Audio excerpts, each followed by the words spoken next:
السلام علیکم ورحمۃ اللہ وبرکاتہ۔ دوستو، حضرت علامہ ہاشم صاحب کانپوری مدظ اللہ العلی و نورانی کا وہ بیان جس بیان کو آپ نے جشن عید میلاد النبی صلی اللہ تعالیٰ علیہ وسلم کے موقع سے جناب اسد الدین اویسی صاحب کے دارالسلام میں جو آپ نے بھرپور انداز میں جو خطاب فرمایا، آئیے سنتے ہیں اس خطاب نایاب۔ الحمدللہ رب العالمین والعاقبۃ للمتقین والصلاة والسلام علی سلطان السلاطین سید الانبیاء والمرسلین محمد المختار وآلہ الاطہار واصحابہ الاخیار، اما بعد فاعوذ باللہ من الشیطان الرجیم، بسم اللہ الرحمن الرحیم۔ ان الدین عند اللہ الاسلام، صدق اللہ مولانا العظیم وصدق رسولہ النبی الامین المبین المکین المتین الکریم، ونحن علی ذلک لمن الشاہدین والشاکرین والحمد للہ رب العالمین۔ ممبر نور پہ جلوہ بار علماء اہل سنت، ائمہ مساجد، اساتذہ مدارس، ہر دل عزیز لیڈر، عزت مآب بیرسٹر اسد الدین صاحب، صدر اعلیٰ کل ہند مجلس اتحاد المسلمین، اراکین، سامعین، معاونین، مخلصین، السلام علیکم ورحمۃ اللہ وبرکاتہ۔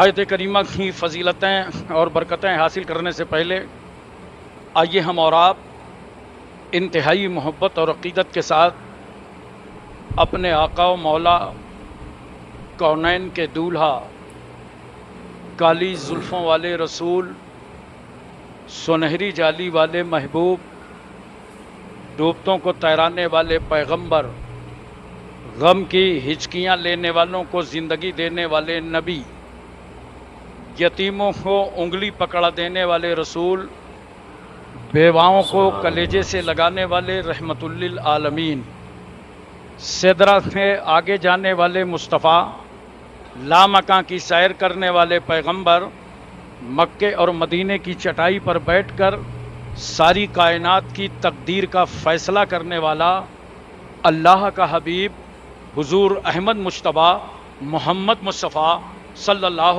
علیہ وسلم کی بارگاہ عالیہ میں درود پاک کی ڈالیاں نچھاور کریں بآواز بلند۔ اللہم صلی علی سیدنا مولانا محمد وعلی آل سیدنا مولانا محمد بارک وسلم، صلاۃ و سلام علیک یا رسول اللہ۔ ایک بار اور اللہ رب محمد صلی اللہ علیہ وسلم، نحن عباد محمد صلی اللہ علیہ وسلم، صلاۃ و سلام علیک یا رسول اللہ۔ ایک بار پوری توجہ کے ساتھ نبی اور آل نبی کی بارگاہ میں اللہم صلی علی سیدنا جد الحسن والحسین وعلی آل سیدنا جد الحسن والحسین، صلاۃ و سلام علیک یا رسول اللہ۔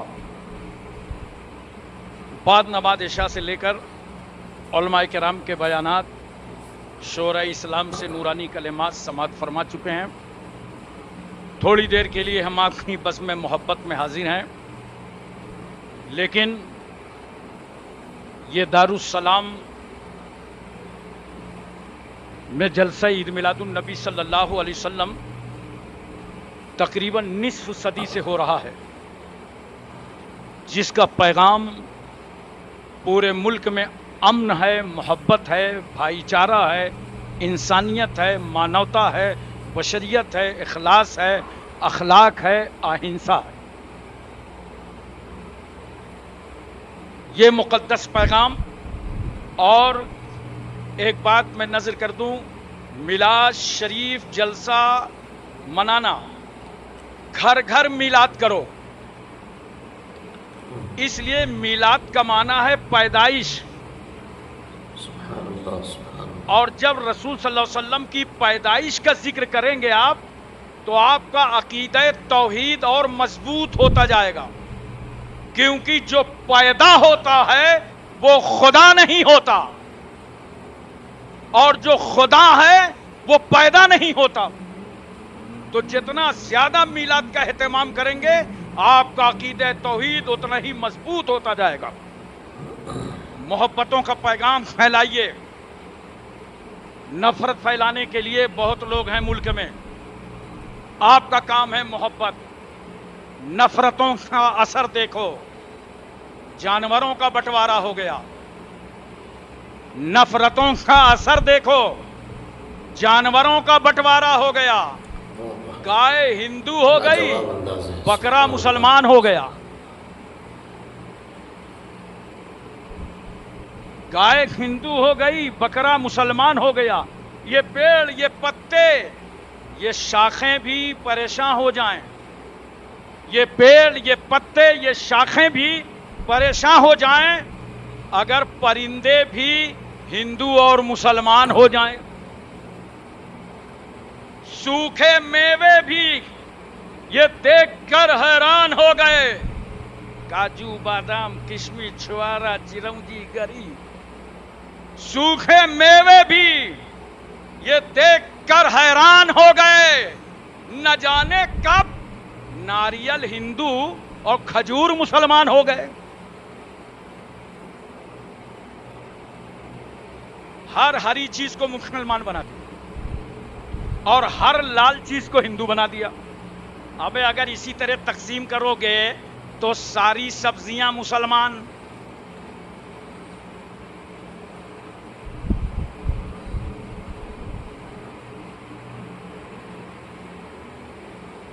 تو پھر ہاتھ لگے گا کیا؟ ٹماٹر اور گاجر اور تربوزہ کی پریشانی کون دور کرے گا؟ وہ باہر سے مسلمان ہے، اندر سے ہندو ہے۔ مگر ایسے موقع پر بیرسٹر اسد الدین صاحب کیا کہتے ہیں؟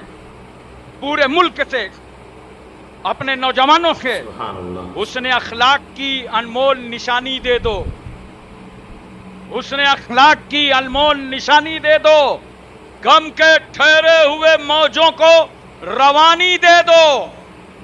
تم حسینی ہو تو احسان کے مشکیزے سے، تم حسینی ہو تو احسان کے مشکیزے سے، کوئی دشمن بھی اگر مانگے تو پانی دے دو۔ چار مصرے اور سنیے۔ جنگ میں کاغذی افراد سے کیا ہوتا ہے؟ بولو تھوڑا ہوں ہاں کہہ رہو۔ میری تقریر پارٹنرشپ میں ہوتی ہے، تھوڑا آپ بولیں تھوڑا ہم بولیں، دونوں کا کام چل جائے۔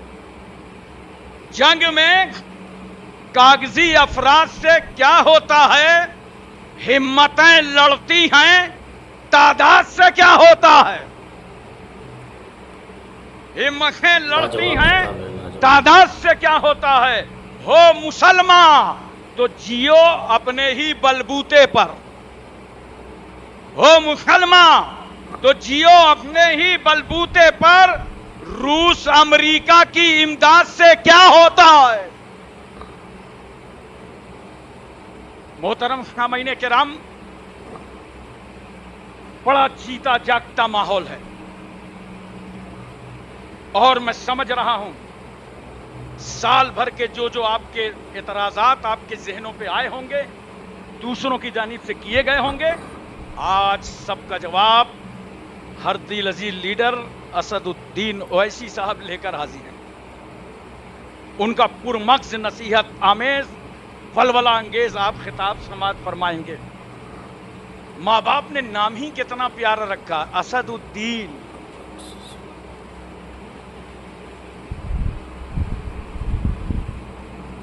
دین کا شیر، اسد ملت بن گیا۔ ملت کا شیر، میرا خیال ہے اسی لیے کچھ لوگ ہاتھ نہیں ملا رہے۔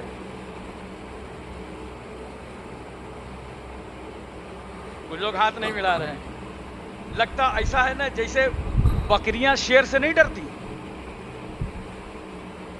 آپ دیکھو حضور صلی اللہ علیہ وسلم